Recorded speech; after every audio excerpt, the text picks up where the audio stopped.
unalotutendea kila siku. Utasikia neno la Mungu na shuhuda nyingi zinazotutia nguvu. Chagua Star TV, kituo kilicho bora. Star TV, bless your day.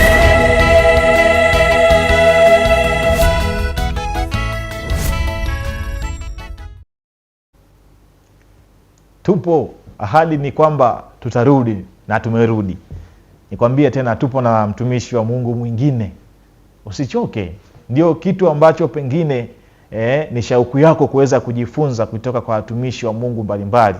Na hapa tupo na mchungaji Boniface Steven. Huyu ni mchungaji ambaye tumekuwa naye kwa muda mrefu, na kila tunapopata nafasi tunaendelea na hili somo la jinsi ya kuomba. Na leo tupo hapa kuhakikisha kwamba tunayajibu yale maswali ambayo pengine umekuwa nayo. Tumekuwa na hii mada takriban kwa wiki kadhaa zilizopita, na leo tupo hapa kuhakikisha tunaendelea. Na nataka nikwambie kwamba anayenifanya kuonekana hapa ni Benita na Elisha Ndaro, na mimi naitwa Madoshi James. Msimamizi wa kipindi hiki ni Emmanuel Makuliga. Nikwambie, unaweza ukaomba kwa muda mrefu ndio kujibiwa. Majibu anayo mchungaji Boniface Steven hapa. Acha nimpe nafasi aweze kuongea na wewe kwa dakika chache. Mchungaji, Bwana Yesu asifiwe. Amen. Karibu sana katika kipindi. Hongera pia na kazi ya Mungu. Asante sana, nashukuru. Nafikiri tumshukuru Mungu kisha tuendelee. Sawa sawa. Baba yetu na Mungu wetu, mfalme, Mungu wa amani, tunakualika tena utuongoze katika neno hili, likawe baraka kwa watoto wako na likawe ushindi dhidi ya yule adui. Kupitia jina la mwanao Yesu tunaomba na kuamini. Amen.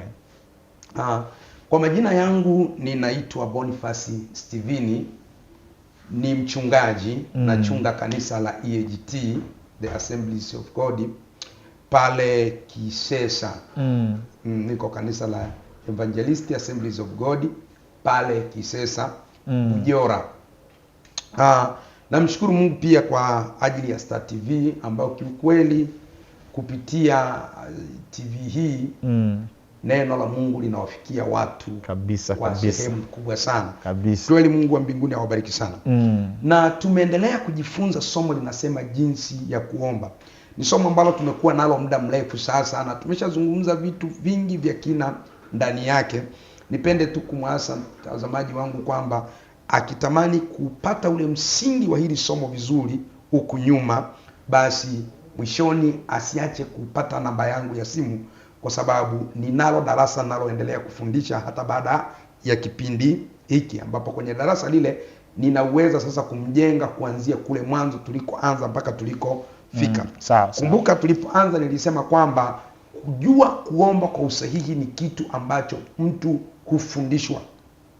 Baada ya kuwa umeokoka na kumjua Kristo, namna ya kujua sasa ili uombe ufike kwenye viwango ambavyo utaomba uone matokeo ya kile unachoomba kwa ajili ya, ni vizuri kupata mafundisho yaliyo sahihi, kuzijua vyema zile hatua za kuomba kwa usahihi na ukaomba sawasawa na kusudi na mapenzi ya Mungu. Sasa hivyo vitu ni vya kufundishwa, na unafundishwa kipengele kwa kipengele kwa kujengwa msingi kwa msingi, kama ambavyo tokea mwanzo tumeanza kufundishana hivyo. Na tumeenda mbali sana, na tulikuwa sasa tumefika kwenye kipengele cha maombi ya hoja. Tukaona maombi ya hoja ni nini, kwamba ni maombi ambayo mtu anakuwa amejiandaa kwa uelewa mkubwa na kwa kina kwenda mbele za Mungu kueleza hitaji lake kwa usahihi kabisa na kwa upana sana. Na katika kwenye hiki kipengele pia tukawa tumeendelea kuzungumza mambo kadha wa kadha, lakini kukawekwa na kujibu baadhi ya maswali ambayo watu wengi wamekuwa wakiuliza, ikiwemo mtu anauliza, mchungaji, ninawezaje kuwa na uwezo wa kuomba kwa muda mrefu? Yaani mtu anatamani awe na uwezo wa kuomba kwa muda mrefu, lakini hapo kukawa na swali jingine linaulizwa kwamba kuomba kwa muda mrefu ndiko kujibiwa? Yaani mtu anauliza kwamba nikiomba kwa muda mrefu ndiko kujibiwa? Na bahati nzuri ya Jumapili ya mwisho tulijibu swali jingine ambalo lilikuwa kwamba kuomba anaweza mtu kwamba kuje kuomba kwa muda mrefu ndiko mapenzi ya Mungu? Hilo tulijibu. Lakini sasa twende kwenye haya mawili ambayo kwa muda wetu tutayazungumzia. Kwamba nianze kwa kuzungumzia kwamba hili swali la kwamba kuomba kwa muda mrefu ndiko kujibiwa. Kuomba kwa muda mrefu ndiko kujibiwa. Kiusahihi, kujibiwa kwa hitaji la mtu hakutokani na idadi ya dakika ama masaa aliyoyatumia katika maombi. Hakuleti kwa sababu ya idadi ya siku alizotumia katika maombi. Na sasa tunaposema kuomba kwa muda mrefu, hatulengi tu wingi wa masaa, hatulengi wingi wa siku, bali kuomba kwa muda mrefu ambako kuna sababisha majibu ndani ya mtu ni kuomba ambako kuna mfanya yule muombaji aombe sawasawa na kusudi la Mungu. Kwamba unaweza ukawa unaomba kwa muda mrefu wa masaa mengi, siku nyingi, lakini ndani ya yale maombi unayoomba hauombi sawasawa na kusudi na mapenzi ya Mungu. Hauombi kwa kile ambacho Mungu anakitaka kitoke ndani ya moyo wa mtu. Lakini kuomba kwa muda mrefu ni moja ya jambo la muhimu sana. Ni moja ya jambo la msingi sana. Ni moja ya jambo ambalo limebeba ukina wa kuleta majibu katika maombi ya mtu. Kwa nini? Kwa sababu katika kuomba kwa muda mrefu ndiko kunakokupa kujieleza kwa usahihi mbele za Mungu. Naomba nitoe mfano huu, na yule aliyebahatika kupita shule atakuwa ananielewa vizuri. Kuna maswali huwa yanaulizwa katika kipindi cha mitihani. Kuna swali wanasema mention, taja. Na hilo swali anaweza akauliza akasema explain, elezea. Na hilo swali panaweza pakaulizwa akasema akatumia neno describe. Sasa kwenye haya maswali ukikuta hizi wameuliza kwa namna hizi zote tatu, namna ya kuyajibu ni tofauti. Akikwambia mention, anataka tu utaje. Yaani kama ni zile maeneo ya makumbusho yale, anataka tu utaje kwa majina, utataja Bujola, utataja tu. Lakini akikwambia explain, anamaanisha utaje na kuelezea kwa ufupi. Yaani kwa mfano unahitaji kwamba labda ni zile museum, zile maeneo ya makumbusho, unahitaji kwamba ni Bujola, angalau unaielezea inapatikana mkoa wa Mwanza. Unaona? Hapa amekwambia explain. Unaitaja kwamba ni Bujola, ili unaieleza kwa ufupi. Lakini akikwambia describe, maana yake anataka utaje na ueleze kwa kina. Yaani uitaje hiyo museum ilipo, hiyo makumbusho ilipo, ila pia uieleze inapatikana mkoa upi, ni vitu gani vinapatikana hapo. Inawezekana katika kuieleza kwako uieleze na historia yake. Ilianza wapi, ni ya utamaduni gani. Hiyo ndio kudescribe. Kwa hiyo sasa tunapozungumzia habari ya maombi ya muda mrefu, ni maombi ambayo yanampa mtu kujieleza mbele za Mungu kwa kina. Sasa unapopata ule muda mrefu mbele za Mungu, inakupa utulivu. Kwamba unapoanza mwanzoni katika maombi ni tofauti. Ukiwa na dakika 10, 15, 20 za kuomba, ni rahisi kuomba kwa kuruka. Lakini mtu anapoingia kwenye maombi kwa muda mrefu, anapata utulivu. Ule utulivu unakusababisha kuingia rohoni kwa kina. Waombaji watakuwa wananielewa vizuri. Kwamba unaweza ukawa unaanza kuomba ukaanza kawaida, lakini kwa kuna muda wa kutembea, kadri unavyoendelea ndivyo unavyozidi kububujika mbele za Mungu. Ndivyo roho Mungu anavyozidi kuzunguka ndani yako. Ndivyo roho Mungu anazidi kushuka kuingia ndani yako. Sasa anavyozidi kushuka, ndivyo ile mawasiliano yako na Mungu yanavyozidi kutembea kuwasiliana na Mungu. Kwa hiyo kuomba kwa muda mrefu kunampa mtu apate utulivu mzuri wa kujieleza kwa usahihi, kwa kina mbele za Mungu. Anapata ile kuzama rohoni sasa, na kuweza kuwa na mahusiano yale na Mungu kwa uhalisia, na kuweza kufanya kitu ambacho kinaleta matokeo makubwa.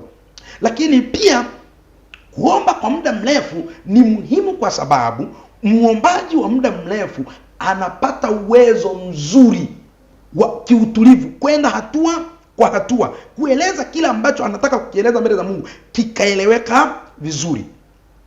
Unaona, naomba nitolee mfano huu hapa. Kwa mfano, unaona hapa tunapofundisha hili neno hapa, kwa kuwa tayari kuna kipindi kina limit ya muda, lazima kuna, yani katika maelezo unayotoa lazima utaeleza kwa kuangalia limit ya nini? Ya muda. Lakini tungekuwa kwamba labda tuna masaa mawili hapa, ungekuta kwamba tutakachokieleza kitakwenda kwa upana na kwa kina kirefu.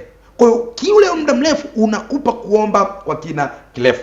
Lakini pia swali la pili linaloulizwa ambalo nitaeleza sa point chache kidogo hapa, alafu kwa muda wetu tutakuwa tunaelekea kufika mwisho. Kuna swali linauliza kwamba ninawezaje kuomba kwa muda mrefu? Watu wengi wanauliza hapo, mchungaji, naomba unifundishe kuomba kwa muda mrefu. Tangu nimeanza kufundisha somo hili la jinsi ya kuomba, kwa naye nifuatilia, lazima ili swali la jibu hili ameanza kulipata. Kwa sababu moja kinachokusaidia uweze kuomba kwa muda mrefu, moja ni kuweka hitaji lako bayana mbele za Mungu. Kuliandaa hitaji lako mbele za Mungu. Lile hitaji lako unapoliandaa, unaliandaa kwa kina. Unalifafanua nje ndani, kwamba unataka Mungu akutendee nini kwenye lile hitaji lako. Kwa unapoliandaa lile hitaji lako vizuri, linakupa sasa uliombe kwa muda mrefu. Nilitoa mfano hapa nikasema, kama unataka kuombea biashara, ukaanza kujua kwamba kwenye biashara unatakiwa kuombea nini. Kwamba hiyo biashara yako pengine unataka kuombea jina la biashara yako. Unataka kuombea wateja kwenye biashara yako. Unataka kuomba swala la madeni kwenye biashara yako. Unataka kuomba mtaji kwenye biashara. Sasa unapofafanua haya, yanakupa kadri unavyoanza kutembea na kipengele kimoja baada ya kingine, kinakupa kuomba kwa muda mrefu.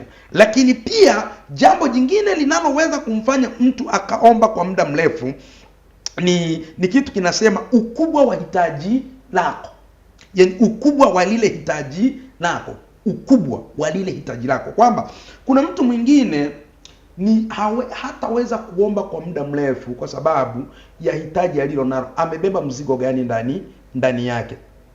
Kama hitaji lako, kwa mfano, wewe ni mtu ambaye umetoka kwenye familia duni, na hitaji la moyo wako ni kuhakikisha kwamba huo ukuta wa uduni, huo ukuta wa umaskini unabomoka, unatoka.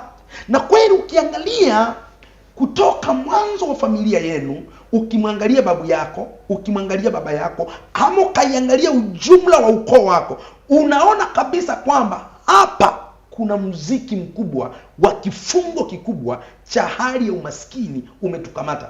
Ukiangalia shangazi mnafanana, mjomba mnafanana, baba mdogo mnafanana. Yaani kwenye familia yenu unaona kabisa kwamba kuna wimbi limeshika.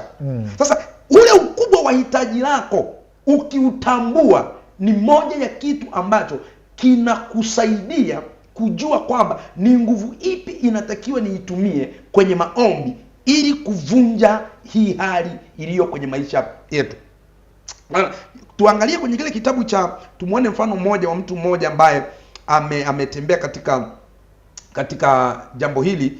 Ile kitabu cha Samueli wa kwanza, ile sura ya kwanza mstari wa 10, nitasoma mstari wa 10 na kuendelea kidogo.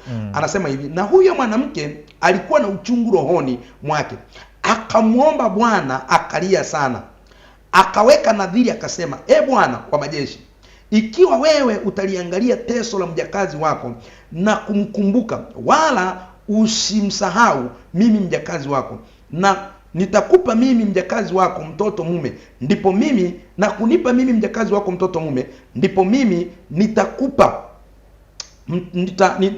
nitampa Bwana huyo mtoto siku zote za maisha yake. Huyu ni Hana. Hii Biblia inazungumzia ushuhuda. Hapa tunasoma maandiko yanazungumzia ushuhuda wa mtumishi mmoja Hana, aliyekuwa ana hitaji la kupata mtoto. Alikuwa mgumba, alikuwa na hitaji la kupata mtoto.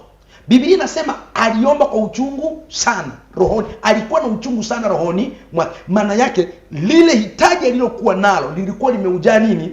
Moyo. Kwa moja ya kitu kinakufanya uombe kwa muda mrefu ni lile ukubwa wa hitaji lako. Yaani hapo ulipo mtumishi wa Mungu, wewe unatamani kwenda wapi? Unatamani kufika wapi? Unatamani kufanya, yaani ule ukubwa wa hitaji lako lilonalo ni moja ya kitu kinakufanya uende mbele za Mungu kwa muda, kwa kina, kwa usahihi, kwa kulia, kwa kusema. Inakupa nguvu ya kutafuta uso wa nani? Wa Mungu. Kwa moja ya kitu kinaweza kusababisha mtu anayesema kwamba anatamani niombe kwa muda mrefu, nashindwa kwa muda mrefu, kinachoweza kusababisha ndani yako ukapata uwezo wa kuomba kwa muda mrefu. Tambua ukubwa wa hitaji lako. Una watoto wako unataka wafanikiwe, je, wafanikiwe kwa kiwango kipi? Ukisha tambua ukubwa wa hitaji lako ulilonalo, ni moja ya kitu kitakusukuma kuomba ili uweze kulifikia lile hitaji ulilonalo. Sawa, Mchungaji Boniface. Amen. Ukitambua ukubwa wa hitaji ndio utatambua na nguvu ama spidi, uwekezo ambao unatakiwa kuwekeza kwenye maombi. Ndio. Asante sana kwa kutufundisha hivyo. Nadhani sasa mtazamaji anakufuatilia vyema. Kikubwa zaidi, mchungaji, mtazamaji anaweza akawa anatamani kwamba akitaka kukupata aweze kujifunza kwako nje ya hapa, anaweza kukupata vipi? Likawa ndio swali la mtazamaji. Naomba ulijibu swali hilo, na kitu kingine kabla hujalijibu swali hilo, tupeleke kwenye ujumbe wa mwisho. Mtazamaji wangu akitaka kuondoka siku ya leo Jumapili hii, ni kipi ambacho akikumbuke kati ya vyote hivi ambavyo umevizungumza? Natamani kile kimoja ambacho ni mzizi kutoka kwenye moyo wako, watamani kumwambia hiki kimoja aweze kutembea nacho. Ninachotamani kumwambia msikilizaji wangu ni kuhakikisha ndani ya nafsi yake asikaukiwe kiu ya kumtafuta Mungu. Asikaukiwe kiu ya kujifunza kuhusu Mungu. Mungu wetu ni Mungu ambaye ni mkuu. Tunaposema Mungu mkuu, tunamaanisha Mungu ni Mungu ambaye ana uwezo mkubwa, na ili uweze kumjua ni lazima ndani yako ujae kiu ya kutaka kumjua. Kwa ile kiu kadri inavyoendelea kuweko ndani yako, ndivyo unavyoongezeka na nguvu ya Mungu ndani yako. Sawa. Sasa kadri ya kiu inavyoongezeka, na kiu hii inakuja kupitia kujifunza. Na umesema pia kwamba namna gani anaweza kunipata.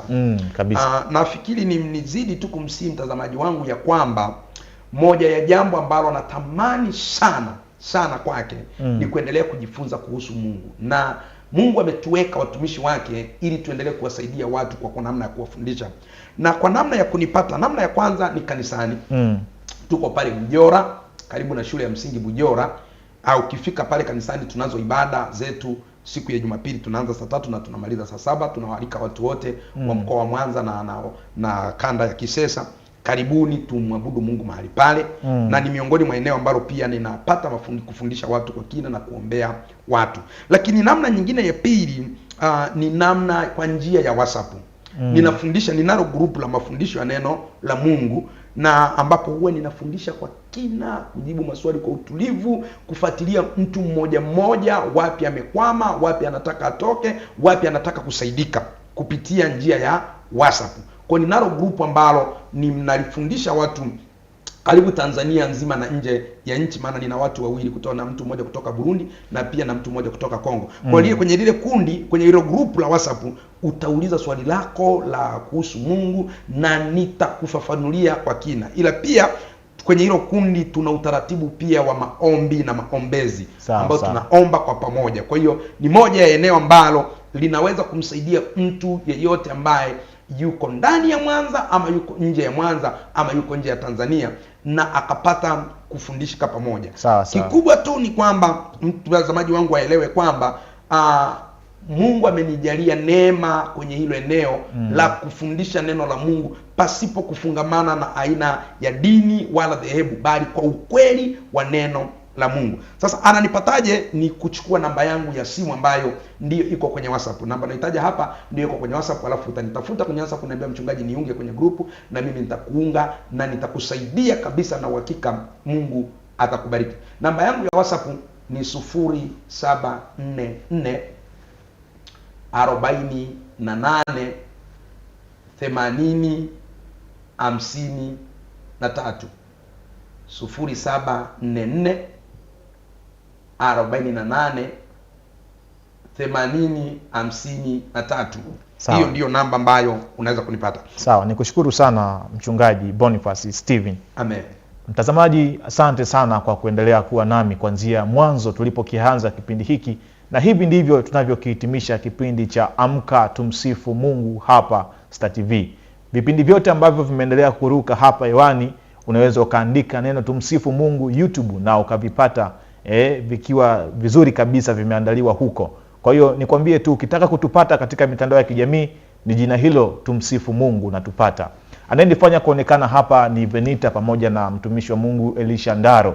lakini pia msimamizi wa kipindi hiki ni Emmanuel Makuliga. Mimi naitwa Madoshi James. Nikwambie tu hakuna kiwango cha mambo yanayoweza kukushusha wewe unless umeamua kujishusha mwenyewe. Watumishi wa Mungu wametuonesha hilo. Tukutane Jumapili ijayo saa 12:30 asubuhi. Kwaheri. Usikose